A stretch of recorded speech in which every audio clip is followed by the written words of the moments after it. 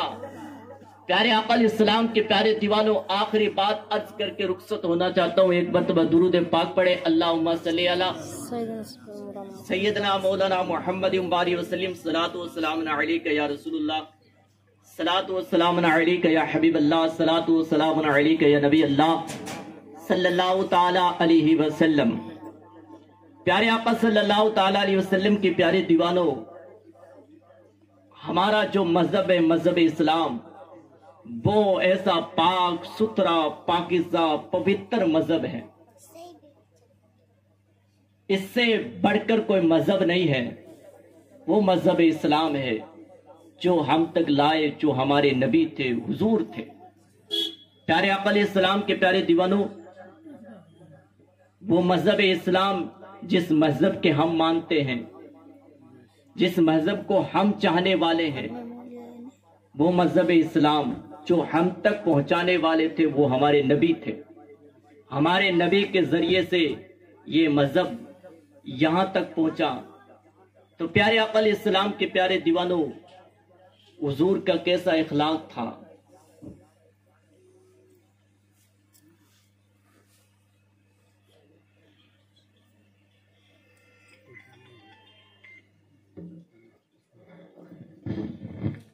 سید صاحب تشریف لا رہے ہیں. نعرے تکبیر, نعرے رسالت یا رسول اللہ, نعرے رسالت, سادات کرام زندہ باد, نعرے تکبیر, اللہ اکبر, نعرے رسالت. یا رسول اللہ صلی اللہ علیہ وسلم. پیر طریقہ رہبر شریعت حضرت علامہ شاہ سید حاتم شاہ صاحب قبلہ تشریف لا چکے ہیں. وقت بھی بہت زیادہ ہو چکا ہے.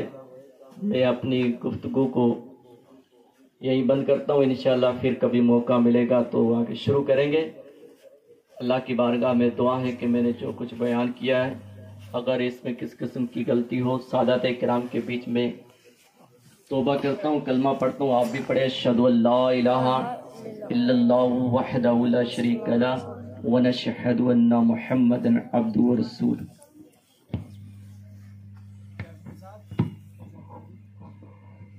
ماشاءاللہ سبحان اللہ، یہ تھے حضرت علامہ مولانا اشرف رضا اکبری، تو شاندار بیان کر رہے تھے، آپ لوگ سماعت فرما رہے تھے۔ اور اب آپ ہمارے سامنے خاص مہمان خصوصی حاجی سلیم صاحب تشریف لا چکے ہیں اور ہمارے بیچ کے اندر بیٹھے ہوئے ہیں، ان کا بھی میں سواگت کرتا ہوں۔